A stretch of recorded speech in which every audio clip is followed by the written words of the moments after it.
Wendy Jamie Abrams Nishikai was born on the 15th of January, 1968, in Oakland, California, a city bursting with culture, promise, and a fast-changing identity. She came into the world during a transformative era in American history, where civil rights movements, feminist voices, and youthful dreams coursed through the streets. And Wendy was a child of those times, vibrant, strong-willed, thoughtful, and bright. She was raised in a close-knit family, one that valued education, independence, and compassion. Her early years were filled with the kind of ordinary joys that come with growing up in a loving household: bike rides around the neighborhood, school plays, and shared meals at the dinner table. But it was clear even then that Wendy was meant for something more. She wasn't just smart, she was passionate. Her teachers noted her curiosity. Her friends remembered her as the girl who always had time for others, the one who could brighten a bad day with a laugh or a well-placed joke. Wendy attended Holy Names High School, a private Catholic school in Oakland, where she quickly became known for her bold spirit and academic ambition. It was during those formative years that she met John Nishikai, a kind-hearted young man with a quiet intensity and a deep respect for Wendy's fire and brilliance. Their connection began as a friendship, but over time it evolved into something deeper, steadier. They were young, full of ideas, and filled with a shared vision of building a meaningful life together. After high school, their bond only strengthened. While Wendy pursued her academic dreams at the University of California, Berkeley, John stood beside her as a partner who supported her ambitions and respected her strength. The two eventually married in a small, heartfelt ceremony surrounded by close family and friends. It wasn't extravagant, but it was filled with warmth and hope. Marriage brought new responsibilities and adjustments. Like any young couple, Wendy and John faced their share of challenges. Money was tight, time was limited, and the future sometimes felt uncertain. But what they lacked in material things, they made up for in love, in commitment, and in their shared dedication to raising their daughter. When their little girl was born, everything changed. Wendy threw herself into motherhood with the same purpose she brought to everything else. She balanced diapers and textbooks, lullabies and lectures, her daughter's giggles echoing through the tiny apartment they called home. Friends remember how Wendy often spoke about her dreams for her family. She wanted to create a home filled with love and learning, where her daughter could grow up knowing she was safe, cherished, and encouraged to become anything she wanted to be. She often juggled late-night study sessions after putting her daughter to bed, whispering flashcards to herself in the quiet hours while John worked long shifts or helped where he could. Their marriage wasn't perfect, no marriage is, but it was real, grounded in mutual respect, young love, and shared dreams. They were building a life brick by brick, and despite the pressures of school, work, and parenting, they held on. Wendy wasn't done dreaming. Even with the responsibilities of raising a child, she pursued her education with fervor. At UC Berkeley, she studied with the same fierce determination that had marked her earlier academic years. She was majoring in psychology, with aspirations of entering a helping profession, perhaps counseling or social work. Wendy believed in people. She believed in healing. She believed in possibility. Balancing motherhood, marriage, and academics wasn't easy. There were days when exhaustion threatened to overwhelm her, but those closest to her say she never gave up. Her strength, they recall, was a quiet, radiant force.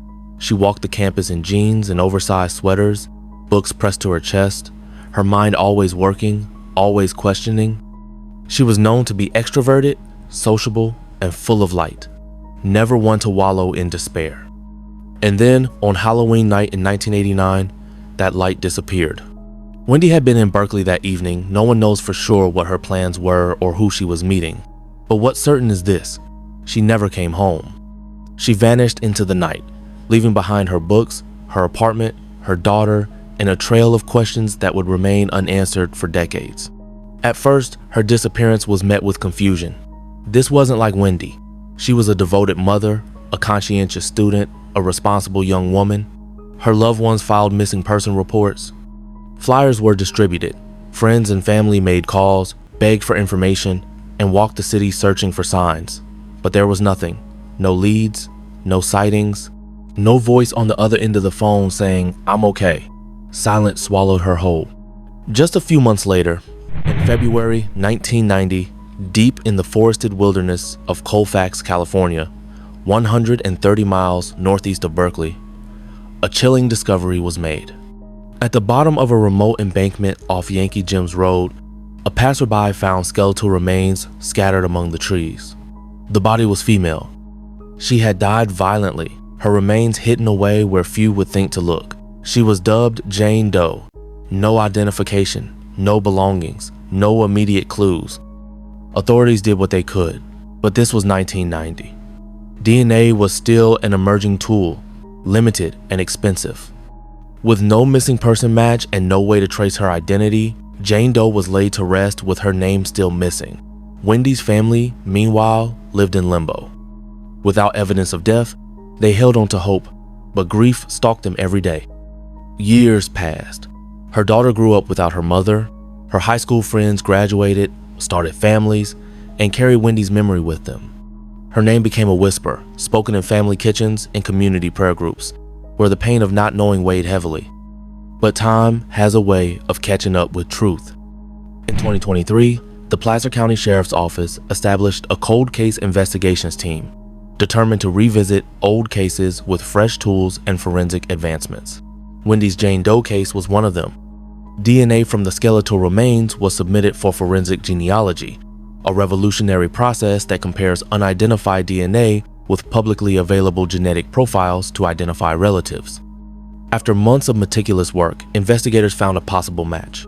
In late 2024, they contacted Wendy's family. DNA samples were collected and compared, and in January 2025, it was official. The Jane Doe found in 1990 was Wendy Abrams Nishikai. The young mother who had vanished on Halloween night had finally been found. Her family, though devastated all over again, finally had an answer.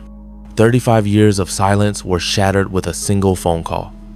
But with closure came new pain. Authorities believe foul play was involved in her death. The remote location, the hidden body, the sudden disappearance, all point to a calculated act. Someone did this to Wendy, and they have for decades walked free. The Placer County Sheriff's Office continues to investigate the circumstances surrounding her death. The case remains open, and detectives are urging anyone with information, even fragments of memory, to come forward. After all these years, justice is still possible. Wendy Abrams Nishikai lived a life that mattered. She was a mother, a student, a wife, a friend. Her laughter echoed through classrooms and lecture halls. Her presence left a mark on the lives of those who knew her. Her disappearance left a hole that time could not fill. And though her life was cut tragically short, her story lives on. Now, the world knows her name again, and this time, we won't forget it. The heart of Paris, Texas, had long been a place where people looked out for one another, where the bonds of community were as strong as family ties. But in 1996, this tranquility was shattered when Mary Moore Seawright, a woman renowned for her generosity, compassion, and tireless community work, was found murdered in her own home. The case would remain unsolved for decades, but the legacy of her life and the relentless pursuit of justice has left an indelible mark on all who knew her. Mary Moore was born in 1910 into a family with a strong sense of public duty. Her father, W.R. Moore, was an influential figure in Texas legal circles, eventually serving as the acting Chief Justice of the Texas Supreme Court. The Moores valued education, integrity, and hard work. Growing up under the guidance of such a figure, Mary was instilled with a sense of justice, fairness, and a deep respect for service to others. Her early years in Paris, Texas, were shaped by her family's prominence and by the values they imparted. While many of her peers in the small town were content with simple lives, Mary sought something greater, an enduring purpose. When she married Dan Seawright, a local entrepreneur, she became part of a power couple in the town's emerging business community. Together, they made their home in Austin, where Mary played a vital role in managing the day-with-the-low operations of their family business, a ranching operation that eventually extended into multiple industries. However, Dan's unexpected passing in the 1950s turned Mary's life upside down. The loss was devastating, but rather than retreating from public life, Mary channeled her grief into something positive. She dedicated herself to preserving the natural beauty of Central Texas. She co-founded the Austin chapter of the Audubon Society and spent countless hours working to conserve the land she loved. She purchased large swaths of acreage, refusing to sell to developers, and instead donated the land for the preservation of wildlife and open space. Her legacy was not just about business success, but about giving back to the community and ensuring that her contributions would outlast her lifetime. Her kindness was not just an abstract concept, but a way of life. Mary was known for her ability to listen, to offer advice, and to help others who were struggling. Whether it was through small gestures of kindness or large charitable acts, she embodied the values of her family's legacy. By the early 1990s, Mary had returned to Paris, Texas, a city she had long loved for its charm and sense of tradition. Paris in the 1990s was a small town in transition, a place where old Southern values met the complexities of the modern age. While the town's economy was still rooted in agriculture and small businesses, there was a growing sense of change with new developments and population growth. Yet, amid these changes, the sense of community remained strong. Mary had taken to managing several rental properties she owned in town, and she was regarded as both a businesswoman and a benefactor in the community. Many of her tenants were local families struggling to make ends meet, and Mary's approach was always sympathetic, working with them when they fell on hard times. This combination of business acumen and compassion made her a beloved figure in the area. However, not all of her tenants shared the same sense of respect and admiration for her. David Paul Cady Jr., a 25-year-old man living in one of Mary's rental properties, was a figure who, at the time, did not attract suspicion. He had rented from Mary for several years and appeared to be an ordinary tenant. However, his background, marked by erratic behavior, personal struggles, and a troubled relationship with authority, would later cast a dark shadow over the investigation. The tragedy that befell Mary Moore Seawright was as sudden as it was violent. On the 18th of August, 1996, Mary's caretaker discovered her in her home, unconscious and bloodied. She had been brutally attacked, bludgeoned, sexually assaulted, and strangled. The crime was a savage one that left the community reeling. Mary was rushed to a hospital in Dallas where doctors fought to save her life. For 3 agonizing days, it seemed as if she might recover. But the damage was too great, and on the 21st of August, 1996, she succumbed to her injuries, leaving behind a legacy of kindness, conservation, and service abruptly cut short. As word spread, the shock was palpable. In a town like Paris, where the most common crime was a petty theft, a brutal murder was unfathomable. Friends, family, and neighbors could scarcely believe the news. But behind the shock, there was a burning desire for justice. The Paris Police Department launched an immediate investigation, beginning with interviews of those closest to Mary, family, friends, and tenants. Among those tenants was David Paul Cady Jr., whose behavior during questioning struck investigators as unusual. His right hand bore a small but significant injury, a cut that seemed to be healing unusually fast. While at first the injury was not connected to the murder, it would later become a crucial piece of evidence. However, in 1996, DNA evidence was still in its infancy, and forensic technology was not advanced enough to conclusively tie Cady to the crime. The investigation stalled, and with no other obvious leads, the case was soon relegated to the cold case files. But even as the years passed, Mary's family and the Paris Police Department did not forget her. They held on to hope that someday the truth would come to light. David Paul Cady's behavior in the months following the murder was marked by a strange indifference to the tragedy. He continued living in Paris and even tried to present himself as an upstanding member of the community, all while maintaining his involvement with Mary's property. His behavior, though not immediately incriminating, raised questions in the minds of investigators. While Mary's family struggled to make sense of the loss, they were haunted by an unanswered question: why Mary? It became clear that this was not a random attack. The violence suggested a deep-rooted animosity, and over the years, it became apparent that Cady's interactions with Mary may have been far from cordial. Yet, the investigation's lack of progress left many unanswered questions. Was Cady involved in some sort of financial dispute with Mary? Or was the murder purely motivated by personal issues that only Cady truly understood? Fast forward to 2021, when new advances in forensic technology opened up the possibility of solving old cold cases. The Sexual Assault Kit Initiative, SAKI, which sought to clear the backlog of untested DNA evidence in unsolved cases, was a catalyst for the re-examination of Mary's case. DNA from Katie's right hand injury, which had been collected in 1996, was finally tested with modern techniques, and it matched Mary's blood. This breakthrough confirmed what investigators had long suspected. In February 2024, David Paul Katie Jr. was arrested and charged with the murder of Mary Moore Seawright. The confession came shortly thereafter. In a detailed statement, Katie admitted to attacking Mary in her home during a confrontation that escalated into a violent outburst. According to Katie's confession, the murder did not occur in a vacuum. It was the result of a series of personal and financial tensions that had been brewing between him and Mary Moore Seawright for months. As a tenant in one of Mary's rental properties in Paris, Texas, Katie had experienced a strained relationship with her. Katie explained that he had been struggling financially and had come to rely heavily on Mary's generosity. However, as the months passed, his financial issues worsened. Katie became resentful of Mary's ability to maintain a successful business and the power she held over his living situation. There was a growing animosity in Katie's mind.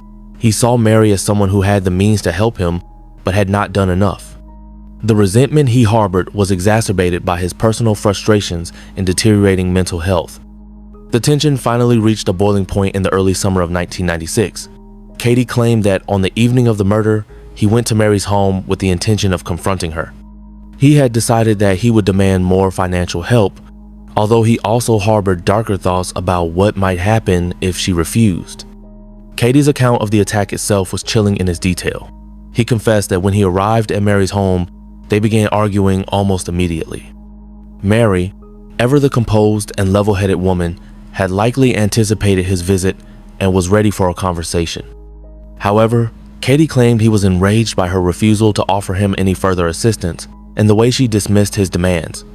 He admitted to becoming increasingly agitated during their argument, his temper flaring. The altercation turned physical when Katie, in a fit of rage, pushed Mary to the ground. His emotions boiled over as he felt humiliated and powerless in the face of her indifference to his struggles. In his confession, Katie described how the argument escalated into violence. He admitted to using a heavy object he found in the living room, likely a metal vase or a nearby decorative item, to strike Mary in the head. The blow caused Mary to collapse, unconscious, onto the floor. Katie then explained that he was overwhelmed with rage and frustration, unsure of what to do next. At this point, Katie's confession took a chilling turn. Instead of calling for help, he chose to continue his attack. He moved to sexually assault Mary, though his confession was vague about the exact nature of the assault. He did, however, admit to strangling her, an act which he explained as an attempt to make her stop moving after she regained some consciousness. He described the act with disturbing coldness, explaining that it had been a mixture of desperation and fury. After Mary succumbed to the physical violence, Katie's actions took on an even darker and more calculated edge. Rather than leaving the scene immediately or seeking medical assistance for his victim, Katie stated that he attempted to cover up his crime. He explained that he dragged Mary's unconscious body into the bedroom to stage a scene that would look like a robbery gone wrong. Katie also confessed to rifling through Mary's personal belongings, specifically her jewelry box and safe. He claimed that his actions were driven by a desire to make it appear as though the crime had been committed by an outsider, someone who had entered the home with the sole purpose of stealing valuables. At the time of the confession, Katie explained that he had been aware of Mary's wealth, particularly her financial success in managing rental properties. This knowledge made him think that a robbery scenario would divert suspicion. His decision to move Mary's body and disturb her possessions was a strategic choice to mislead investigators into believing that the crime had been committed by an unknown intruder. Once he had staged the crime scene, Katie left the house. He did not call the police or report what had happened. Instead, he carried on with his life as if nothing had occurred. In the following days, he acted as though everything was normal, even feigning concern for Mary's well-being when neighbors and friends began to notice her absence. Despite his emotional breakdown during the confession, Katie expressed no true remorse for his actions. He rationalized his crime as something born out of frustration and anger, yet he still struggled to fully acknowledge the depth of his cruelty. By December 2024, Katie was indicted for murder, and his trial is expected to begin in early 2025. While his confession provided a measure of closure, the emotional toll on Mary's family was immeasurable. Yet, they found some comfort in knowing that justice would be served, even if it came nearly 3 decades too late. Though Mary's life was tragically cut short, her contributions to the environment, her community, and her family are remembered with reverence. Her land, now preserved as the Mary Moore Searite Metropolitan Park, is a tribute to her life's work, serving as a place for future generations to enjoy and appreciate nature as she had. Through this park, and through the charitable legacy she left behind, Mary's spirit lives on. Her story is a reminder of the fragility of life and the unyielding pursuit of justice. While it took decades for the truth to emerge, Mary's case also exemplifies the transformative power of forensic science and the unrelenting pursuit of justice, no matter how long it takes. Karen Mary Tate was more than a name in a file, more than a face on a missing persons poster. She was kind, quiet, a young woman who found joy in simple things and kept her dreams tucked gently into her heart. Born in 1957, Karen grew up in the western suburbs of Perth, Australia, in a family that valued togetherness and faith. Her parents were grounded and caring. She had siblings, tight-knit, loyal, the kind who became lifelong friends. As a child, Karen was shy but sweet, the kind of girl who paid attention to detail and always helped out without being asked. She excelled academically and was deeply committed to her education. After completing high school, she went on to study teaching, education with a focus on early childhood development at the Kirkland's Teachers College, which later merged into Edith Cowan University. She was passionate about shaping young minds. Her professors remember her as thoughtful and intelligent. Peers described her as quietly confident, gentle, and deeply compassionate. By 1979, she had graduated and was looking to build a life rooted in service. She worked casually while house sitting to save money, all the while exploring options to step fully into her profession. She hoped to work with children in either a private kindergarten or a community school. Friends said Karen had a nurturing presence, a calmness that made people feel at ease, especially little ones. She wasn't loud or flashy. She was centered, reliable, steady. She also had a love for nature. On weekends, she'd spend time in Perth's coastal suburbs, especially around Cottesloe and Swanbourne, walking along the beach, sometimes reading, sometimes just being present with the sea. Her circle was small but warm. Friends who described her as the kind of person who always showed up, even when it was inconvenient. As the 1979 holidays approached, Karen was house-sitting in Carragullen, a semi-rural town nestled among bushland southeast of Perth. She had spent time with friends around the coast and planned to travel to Mount Lawley before returning to her temporary home. These were ordinary plans, threaded with the calm certainty of someone building her future.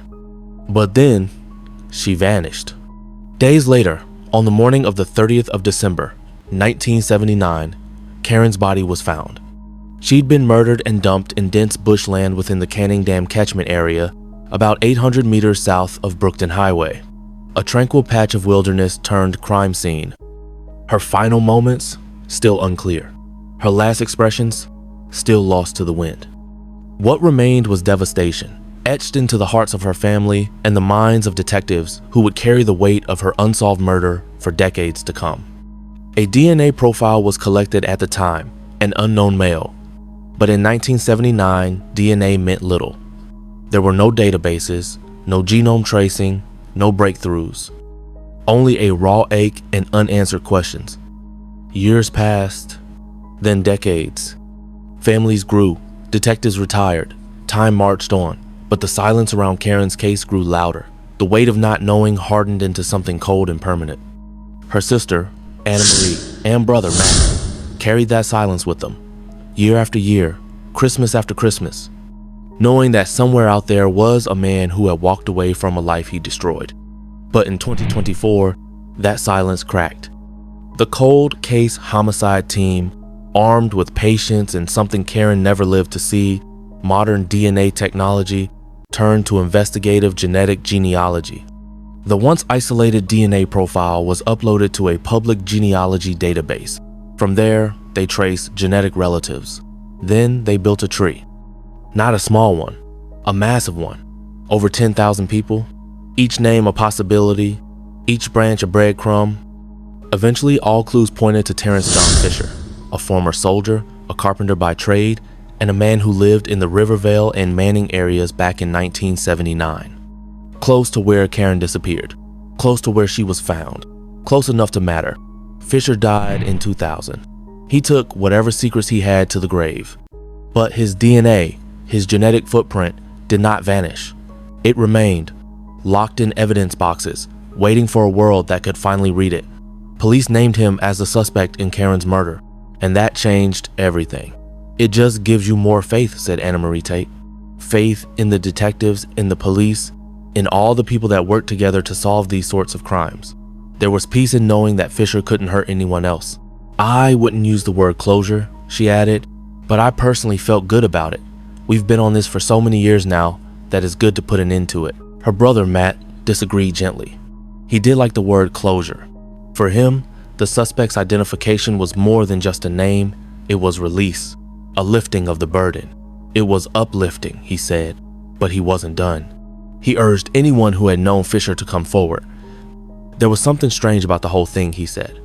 I mean, somebody doesn't just kill anybody for any odd reason. You've got to come forward, even if it's just an insignificant little thing, because it can be a clue. Because it might be more than just Karen. Detectives now believe that if Fisher were alive, he might have been able to assist in 2 other unsolved cases. The 1986 death of Barbara Ann Western and the 1991 murder of Carrie Suzanne Turner. Both women, both tragic, both still without answers. The possibility that Fisher was involved in multiple murders adds a chilling depth to the case. Was Karen his first victim, or just one of many? Detective Acting Senior Sergeant Dion Shelby, the lead investigator on Karen's case, believes the final pieces may still come from the public. We are trying to build a picture of Mr. Fisher's regular movements. We know he regularly attended a sailing club in Fremantle. We know where he lived, but we want to know more. Acting Assistant Commissioner Paul Coons echoed the sentiment. Unfortunately, we may never know the motivations for this horrific crime, but with the public's help, we may be able to finally bring some comfort to the Tate family. And that's what it's about, isn't it? Not revenge, not even punishment, but truth, comfort, understanding. A name where there once was only silence. A person where there once was only fear. A suspect, finally identified, thanks to the patience of detectives and the quiet miracle of DNA. Karen Mary Tate is not forgotten. She is remembered in the new tools we now have to find justice, in the tireless work of investigators who never gave up, in the unbreakable love of siblings who spent decades holding on to hope, and in the possibility that even now someone out there, someone who once knew Terrence Fisher, might come forward with one last clue. Because sometimes justice is slow, but justice doesn't forget.